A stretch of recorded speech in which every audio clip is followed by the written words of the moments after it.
Canberra, 1948. The war has been over for 3 years, but the shadows of conflict still linger across every corner of the globe.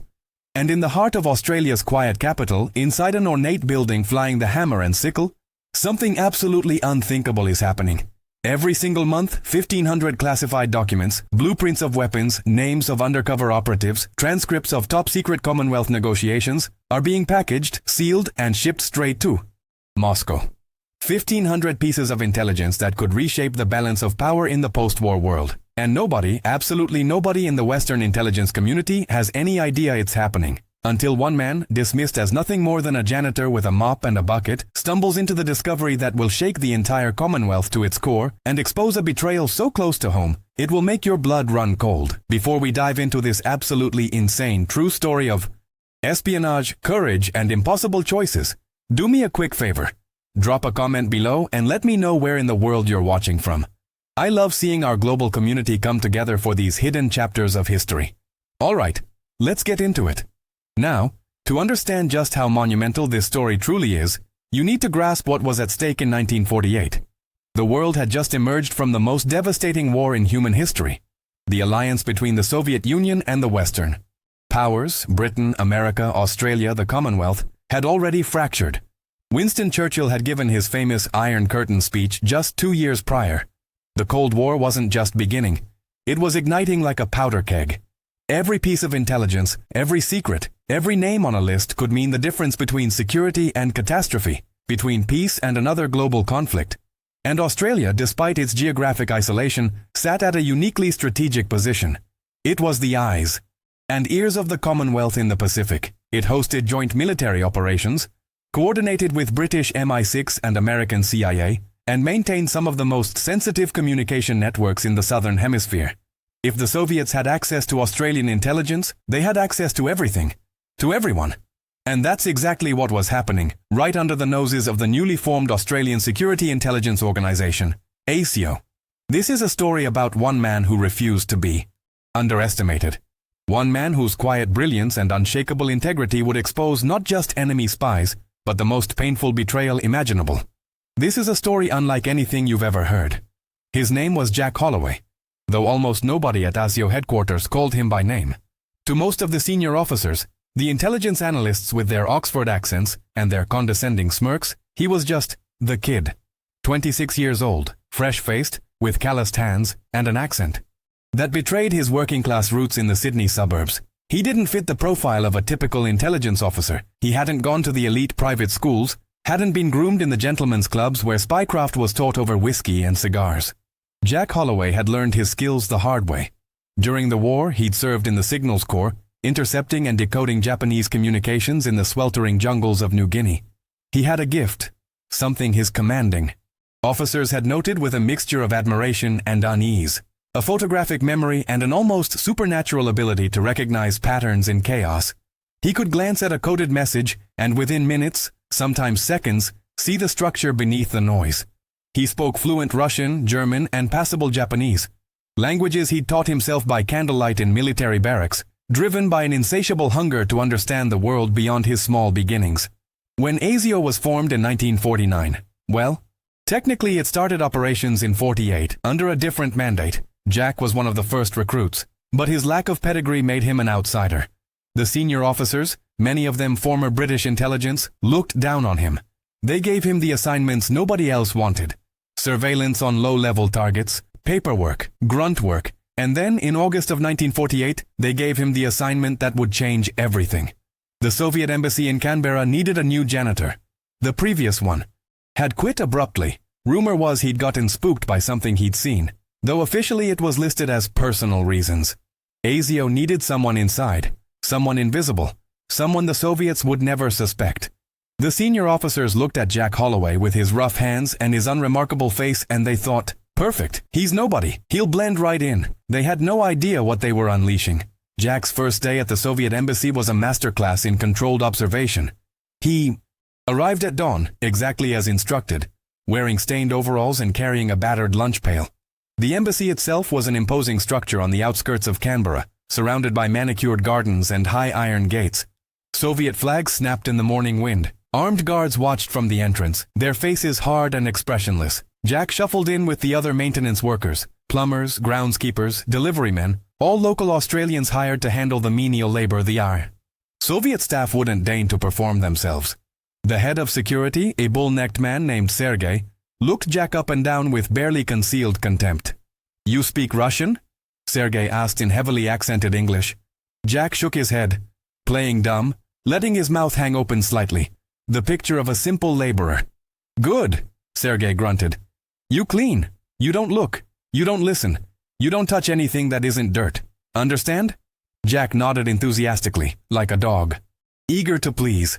Inside, his mind was already working, cataloging, recording, the layout of the building, the placement of guards, the locked doors, the rhythm of foot traffic. For the first 2 weeks, Jack did exactly what he was told. He mopped floors. He emptied trash bins. He cleaned windows. He was invisible, a piece of furniture, beneath notice. And while he worked, he watched. He noticed that certain rooms were always locked. He noticed that diplomatic staff moved through the building in predictable patterns. He noticed that every Tuesday and Friday afternoon, a particular officer, later he'd learn his name was Colonel Dmitry Petrov, would spend exactly 40 minutes in a third-floor office that was otherwise unused. He noticed that the trash from that office was never left in the regular bins, but was instead burned in a small incinerator in the basement. And he noticed something else. The Soviet staff treated him with a casual cruelty that went beyond mere disdain. They would knock over trash cans he'd just emptied and laugh. They would drop cigarette ash on freshly mopped floors and watch his reaction. They would speak in Russian right in front of him, saying things they assumed he couldn't understand. Vile things, mocking things, calling him the Australian pig, speculating about his intelligence, his hygiene, his worth as a human being. And Jack took it all. Never flinched, never responded, just kept his head down, kept his mop moving, and kept listening. Because he understood something these arrogant men did not. The most dangerous person in any room is the one everyone thinks is harmless. On his 18th day inside the embassy, Jack made his first real discovery. It was late afternoon, and most of the staff had gone home or were gathered in the main reception hall for some kind of gathering. He was cleaning the hallway outside Colonel Petrov's office when he heard voices inside. Angry voices, Russian voices. He positioned himself by the door, running. His mop slowly back and forth across the same spot, head down, appearing utterly absorbed in his menial task. The conversation was heated. Petrov's voice, sharp and irritated. "The schedule is impossible. Moscow demands 1,500 pages every month. Do you understand what that means? The risk we're taking?" Another voice, younger, nervous. "Comrade Colonel, perhaps we should reduce the volume. The Australians are not complete fools." Petrov cut him off with a bark of laughter. "The Australians? They're children playing at intelligence work. Half of them are drunk by noon. Their security is a joke. We could drive a tank through their protocols and they wouldn't notice until it was parked in their prime minister's office." The younger voice persisted. "But sir, the new organization, this ASIO, ASIO," Petrov spat the word like poison, "is exactly what I said. Children.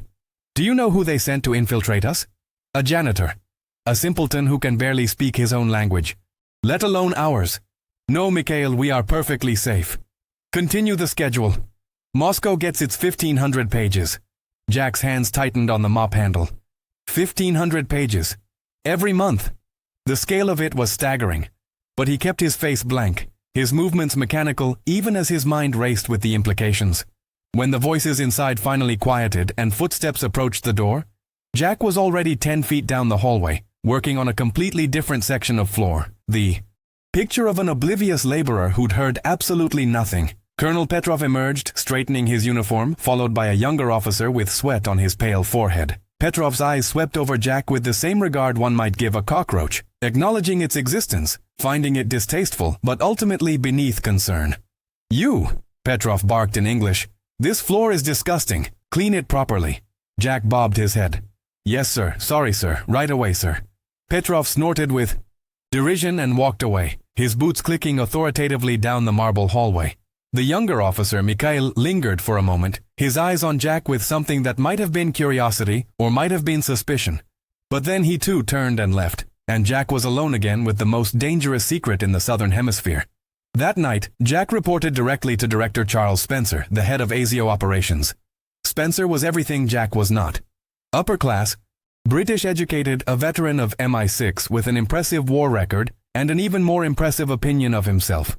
He sat behind an enormous mahogany desk in an office that reeked of pipe tobacco and old leather, regarding Jack with the sort of benign condescension usually reserved for particularly slow children. "So," Spencer said, tapping ash from his pipe into a crystal tray. "You've brought me something, have you, Holloway?"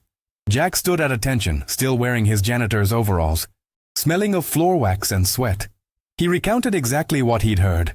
Every word. Every inflection. When he finished, Spencer was silent for a long moment. Then he leaned back in his chair and sighed. 1,500 pages a month, he said slowly. Is a rather extraordinary claim, wouldn't you say? It wasn't really a question. Yes, sir, Jack replied. I realize it sounds, Spencer interrupted, like the exaggerated boasting of middle management Soviet bureaucrats trying to impress their superiors. 1,500 pages would require a compromised network of extraordinary scope. Dozens of sources. High-level penetration across multiple agencies. We would have noticed. MI6 would have noticed. It's simply not credible. Jack felt something cold settle in his chest. Sir, with respect, Colonel Petrov seemed quite specific. He mentioned a schedule, Moscow's demands. Colonel Petrov, Spencer said, his tone hardening, is a mid-level intelligence officer in a second-rate posting. Canberra is hardly Moscow's priority. I appreciate your enthusiasm, Holloway, I truly do. But intelligence work requires discernment. The ability to separate signal from noise. What you've brought me is noise. The dismissal stung more than any of the Soviets' insults. Jack stood there, feeling the weight of his background, his lack of credentials, his outsider status crushing down on him like a physical force. But he didn't back down. Sir, he said quietly, what if I could prove it? Spencer raised an eyebrow. Prove it? How exactly do you propose to do that? Give me 2 more weeks inside. Let me document their movements. Let me find the documents. Spencer studied him for a long moment, then waved a hand dismissively. 2 weeks, Holloway. But after that, we're reassigning you to something more suitable to your skill set. Clearly, this fieldwork is putting ideas in your head that don't match the reality on the ground. Dismissed. Jack walked out of that office with a burning determination that would have terrified anyone who actually bothered to look closely at his face. 2 weeks. He had 2 weeks to expose a conspiracy that a roomful of educated, credentialed intelligence officers refused to believe existed. 2 weeks to prove that a working-class kid from Sydney could see what they, in all their arrogance, were blind to. He went back to the embassy the next morning with a plan that was equal parts brilliant and insane. If the documents were being sent to Moscow monthly, they had to be stored somewhere before shipment. They couldn't just materialize. Someone was collecting them, organizing them, preparing them for transport. That someone was likely Petrov. And that somewhere was likely that third-floor office where Petrov spent exactly 40 minutes every Tuesday and Friday afternoon. The office with the trash that got burned instead of discarded. That's where the operation lived. Jack just had to get inside, breaking into a locked Soviet intelligence office inside a heavily guarded embassy while maintaining a cover as a simple janitor seemed impossible. It was impossible. Unless you understood human nature. Unless you understood that arrogance creates blind spots.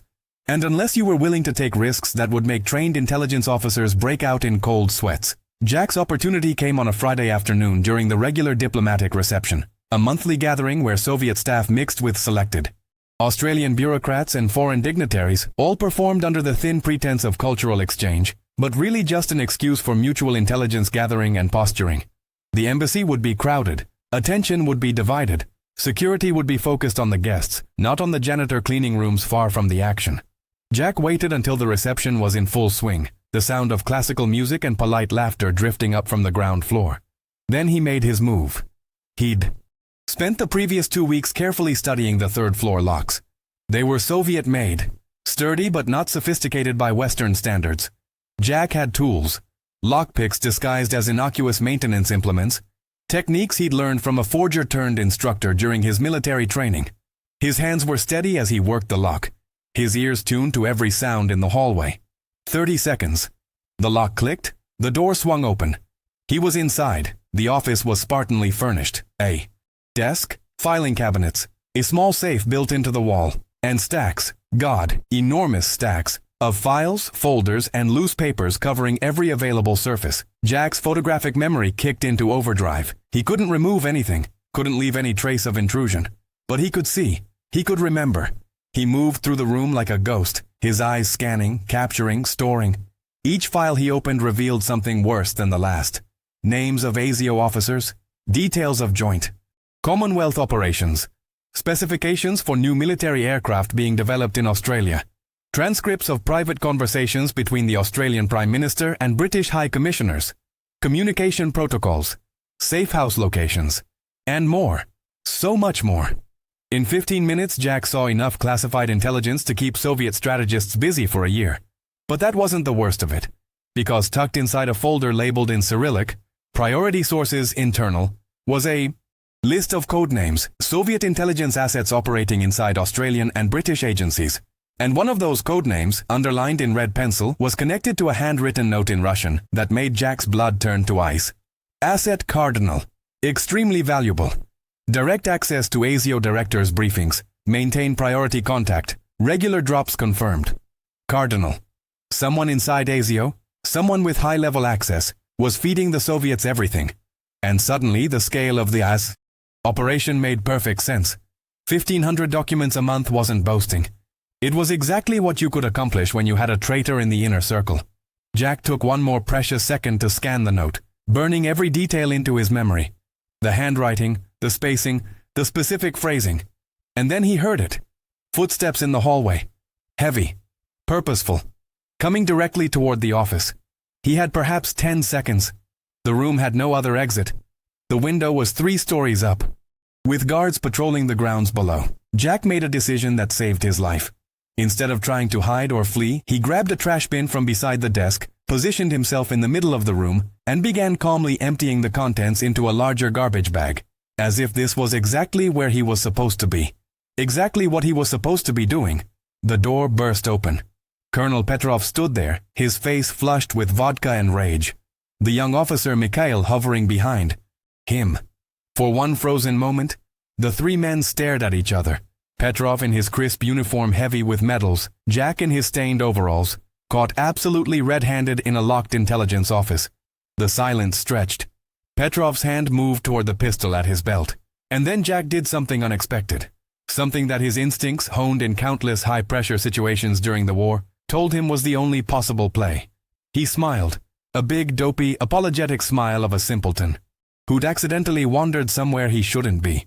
"Oh, sir. Sorry, sir. They told me to empty bins in all offices. I found door open, thought maybe someone forgot to lock. My mistake, sir. Very sorry." He said it in clumsy English with an exaggerated Australian accent, his body language loose and unthreatening, every inch of him performing the role of harmless idiot. Petrov's hand hovered over his pistol. His eyes were calculating, suspicious. Behind him, Mikhail whispered urgently in Russian, "Comrade Colonel, should we detain him? If he's seen..." "He's seen nothing."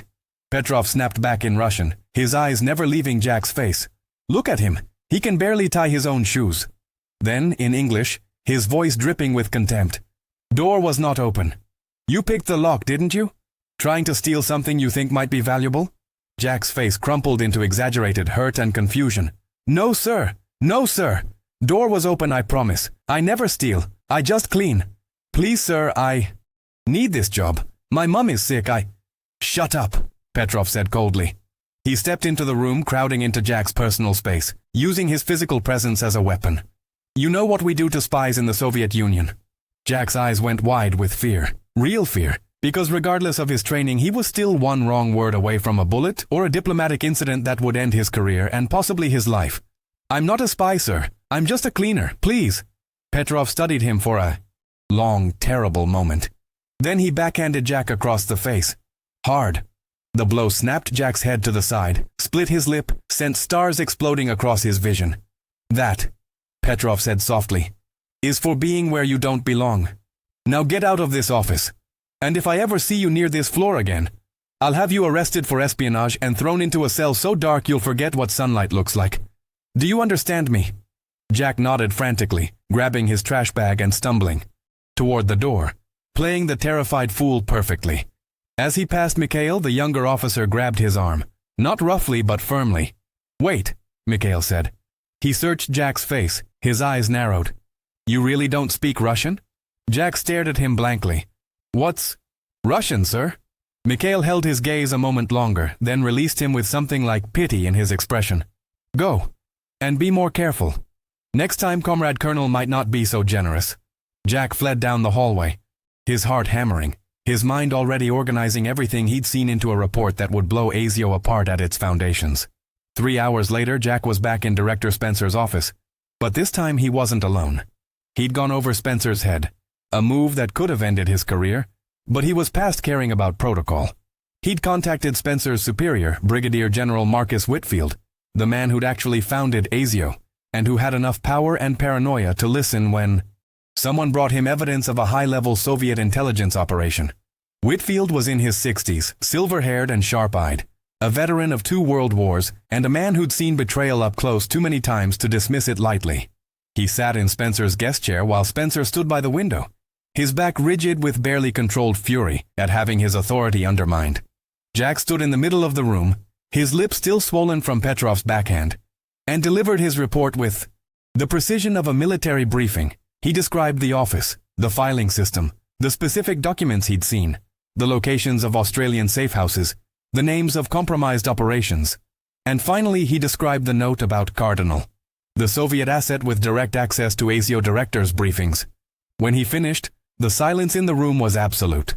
Director Spencer turned from the window, his face pale. You're claiming there's a traitor. Inside ASIO? Inside my command? His voice shook with a combination of outrage and something that might have been fear.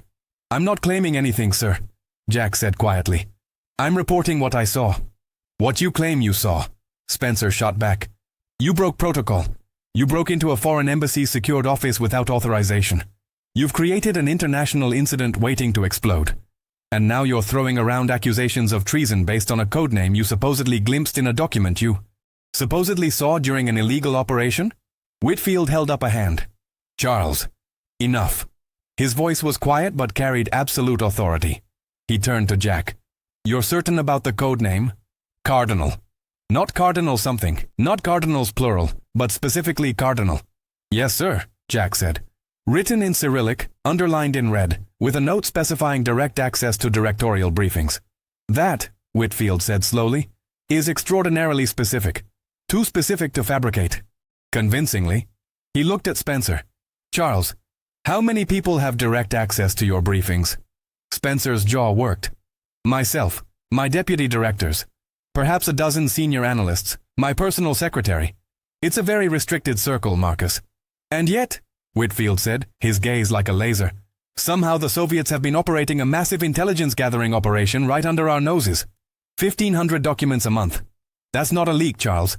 That's a pipeline. The EU confrontation that followed was brutal. Spencer, his authority and competence questioned, lashed out with all the considerable force of his position and personality. This is absurd. I've personally vetted every single member of my senior staff. These are men of impeccable credentials. Oxford graduates, military veterans, British intelligence officers with spotless records. And you're suggesting, what?